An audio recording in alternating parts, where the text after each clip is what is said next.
Welcome to this talk. It's a case study of that exact battle. We're going to speak about some architectural, some product decisions. And first of all, regarding the title, I'd like to start off that in a world of modern clickbait, this is not a talk about embedding the movie Everything Everywhere All at Once. I did get this message for a while, so I think it's good to have this pointed out. We can work on this next year, though. We are going to speak about many things. We're going to break down this paradigm of everything, of having it everywhere, and what is it about all at once.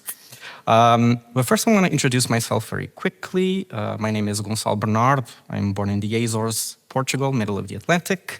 I'm an audio software engineer at Arturia. My background is on the development of audio plugins, core audio components, and also spatial audio tools. I used to be an investigator on generative ambient systems, and I have a artist alias, Saldomari de Terra. I work with movement and generation of sound. Cool stuff. I dare you to check it after. Let's go jump into the core conflict then. Please, let's take a look at these products. We have Vital, Simplant, Pigments, Iris 2. These are products that are obviously creatively inspiring. They're highly specialized. They possess a strong, unique identity, and they fix many problems, creative problems too, quite perfectly. And then I want us to look at what I'm looking at, which is product lines. For me, these are sort of an ecosystem of related plugins, right? We have, for the case of Arturia, the V collection. It's a mixing suite too. Here we can discuss about a shared SDK, right? This model is good for the development velocity. We have stability across this suite, and it provides a consistent and predictable user experience, which end up being major wins for the engineering side and also a product side. So as audio developers, we're constantly navigating a bit of this dichotomy between these two, and I'm gonna put this in the study. And what we see here is, for the case of our bespoke plugins on our left, they have a significant change overhead. We might need a lot of maintenance, a lot of technical depth at some point. On the other hand, for a suite of production tools, when they are applied universally, right, for this plugin basis, we can actually start to get ourselves into a framework trap. What I mean by this is that we are sort of making a product homogenization for all of these different plugins for them to be integrated into one suite. It can have a lot of pros and cons, and we will discuss them ahead. But in the end, as a development team, what we want is to ship high-quality products, and we're going to speak about finding a bit of the balance between strategic, architectural changes. Let's get into it. For the origin story, I want to start off by saying I look at it at more of the secret sauce. What makes a product so good that it has its own secret sauce? And for that, I'm putting here syntax V. And more specifically, I want to speak about this little section, which is our multi-ARP. And a big shout out to Jan Bourret and the syntax V and our syntax V development team. What this is, it's not just an arpeggiator. It's a 4-layer engine. It's a core part of the product's identity. It's designed to create fractal melodies, polyrhythmic sounds, and we can then configure each one of these arpeggiators to each of the timbre layers of the syntax. However, the original Alka syntax had a 4-track sequencer. So on this case, for the virtual instrument, we wanted to create something special, modern enhancement, we'll call it that. And this is where the multi-ARP came about. This was our secret sauce. This was our wow feature. And so this was shipped. The multi-ARP ended up being a great success for Syntax V. So as a team, we were quite proud, but we also knew that from an engineering point of view, this was a bespoke feature that was so deeply integrated and just not reusable at that exact moment. Sure enough, the requests started coming in, not just from the users saying, oh, I would love this everywhere, but also from product owners, right? And so for the next months, we were raised a very big, possibly dangerous question for all of the development team of Syntax, which is, can we please refactor this so that we can have this for the next products? So as developers, we receive this question. We all know a bit what it entails. Let's dive a bit on that. Taking this into consideration, we will take a look into development timing. The proposition here is in transforming what is a unique and this unique multi-ARP code and putting it in this shared SDK, making it generic enough for the future. And so what was proposed is also to have this inside the V collection, right? There you go, that's the question. So we start about balancing the books here. We take a look at development costs, user value. When we're asked to standardize, this is sort of the balancing act that we have to do, right? So on one side, again, we have dev costs of really truly building a generic asset. This is sort of our dry principle, the don't repeat yourself principle. Some of us know what this is. This is gospel for us as developers. For the multi-ARP, this meant an upfront investment, right? Some significant time for refactoring, building this really robust API, having it very well tested for cross-product compatibility. That's a cost. So the question that we ended up asking ourselves, what is the cost of don't repeat yourself? For our right, for user value, modular development can become, and it can have an immense value, and we'll speak about that too. It can have fewer bugs.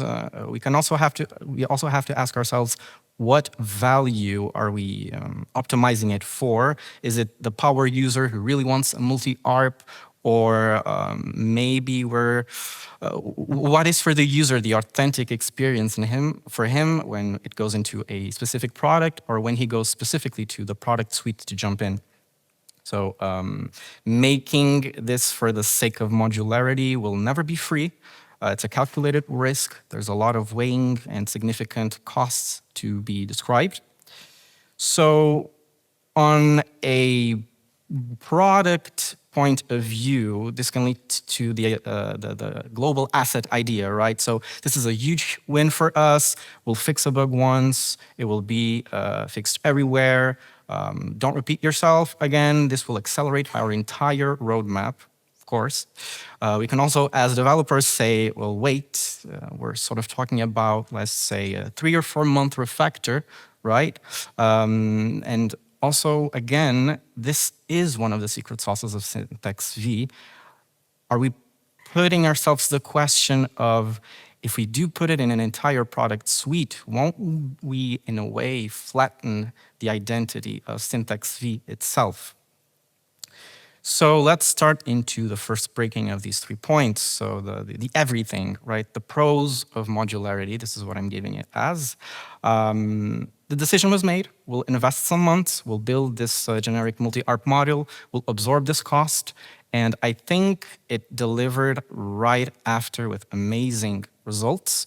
This is the upside of it. It's the dream of modular development. And first, I want to take a look into these 3 cases. Development velocity, I've sort of spoken very lightly about this. For the product line, this accelerated immensely. So if we wanted for the V collection, our latest SendV, for example, to have it, they would not be copy-pasting anything. And we could drop this feature, 3-month refactor, drop it in a new instrument, maybe in the matter of days instead of months. So it became actually very powerful on the toolkit for user feedback and just for time to market future products. consistent user experience too. This was a huge win for our users. They learned that the moment that they got themselves into the multi-ARP and they took some time to learn it, they could apply that knowledge instantly for the rest of the V collection, right? And this consistent asset, the consistent UI is also incredibly valuable. It builds a user confidence and it removes a bit of the friction between relearning something when we're just jumping into different plugins inside the V collection. And third, for stability and maintenance, from an engineering perspective, this was the biggest win, I feel. We managed to find a way that if we do find a subtle bug in the multi-ARP's timing, we'll fix it once. It will be in all of the other products. Again, don't repeat your self-architecture. I think the decision here was quite a success. Now, a bit of the everywhere tension. This is not too big. I talk about identity here. So in this case, we do have our Jup 8000V with the actual multi-ARP here. But then we also have SAMV, which also captures here, I feel, the core tension of the talk. It's not a matter of it being good or bad. It's a bit of an identity question. There's no right answer for this. This hyper-modern 4-layer sequencer or multi-ARP inside a 1970s mono synth, it can break the vintage metaphor. It can maybe feel a bit less authentic. In a way, it's true that for the syntax, it can dilute a bit of the identity of himself, but I don't really agree with that statement. What I do agree on is that we are actually expanding creativity for all of the users. We've given them a state-of-the-art melodic engine that can be applied anywhere. They can now create these rhythms with any sort of the products from this V collection or Arturius products. So this is a dilemma. It was an SDK goal that was achieved constant and with a good quality is what I mean. It could have created really easily a big tension on what is an actual boutique audio plugin. So the positive aspect is then at the end, it actually enabled us to get good feedback from user requests. And here was an example they said here from Audio Fanzine. It's good news, it's included, allows for all kinds of rhythm and melodic experimentation. In the end, this is what we want to see. We've taken user requests, we've built something for them, and the end result and the feedback is consistent too. For the all-at-once challenge, please make that trending on TikTok. This is where complexity within a single rich product, this is why I put, for example, the situation of pigments. And this is also another product that I ended up working on. This is Skydust 3D, and it's a perfect example for what I'm about to speak. It's a 3D synthesizer, a complex spatialization engine, all in one. For a professional sound designer, the density of features is vital. Its very maximalist design can, in a way, unlock creative possibilities that maybe a simple plugin cannot. It's supposed to be really deep and really rich in the creativity suite. But with many of these bespoke plugins, there's a really big trade-off. It's the very big, steep learning curve here. It can be so complex that just the sheer number of features, even though they're so powerful, the product itself is very, very complex. It's going to create a very huge barrier for new users coming in, even if it's indispensable for experts that have gone into it multiple times. So we again go into a bit of a tug of war between what is useful, what is known as a utility, and what is for identity. This is a bit of how I'm looking at all future decisions. I put them in two buckets. I put them in these two buckets. Let's talk a bit about them. For utility, these are the features that support the experience from a user's perspective. This can be anything that is consistent, like their preset browser. It can go as simple as a top and a bottom toolbar. And for that, on the dev perspective, this is a bit of our standardized SDK model. We try to follow as best as we can the drive principle. Please bear with me. And for identity, the features are what actually define the experience, right? This is the secret sauce for the user's perspective. This is the magic. It can be why they bought it, but from a software development point of view, this is a bit of a bespoke product code. It can be written from scratch just for that entire product. So when we standardize it, utility can sort of, when we standardize the multi-ARP, I think on the software development point of view on utility, it sort of crashed with and clashed with the identity of the user's perspective. When we standardize it, how do we sort of solve this collision? It's not exactly a philosophy question, it's just an architecture problem, really. So for the architectural shift, how did we solve this? We made software architecture.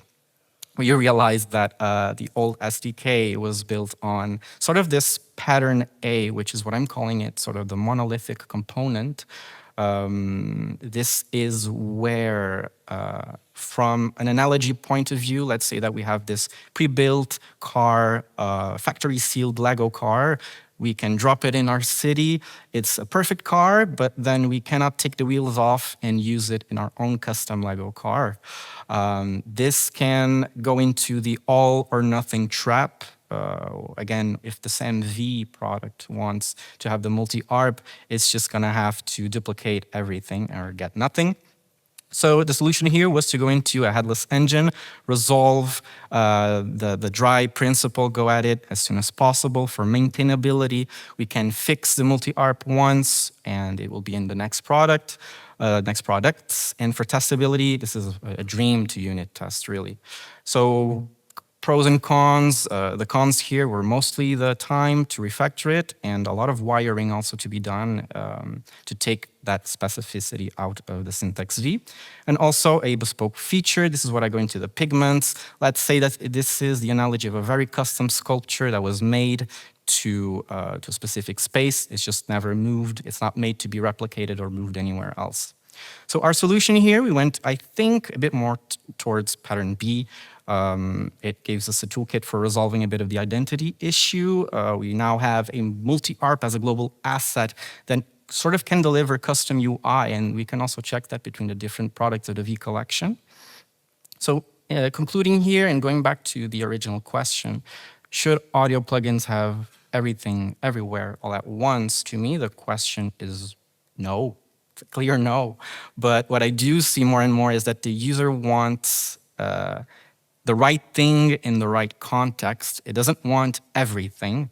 So my journey here sort of taught me a bit of these very three quick points. It's to protect product identity. What defines a product? What is inside the utility versus the identity box? Let's try to invest also in a decoupled SDK or a headless thing. This is something that also depends a lot on the feature that we're building, right? And finally, using the architecture to serve the metaphor. And here, this is what gives us the choice. So the architecture shouldn't just be efficient, it should be flexible enough to serve the user's experience. Thank you so much, everyone. I dropped this here.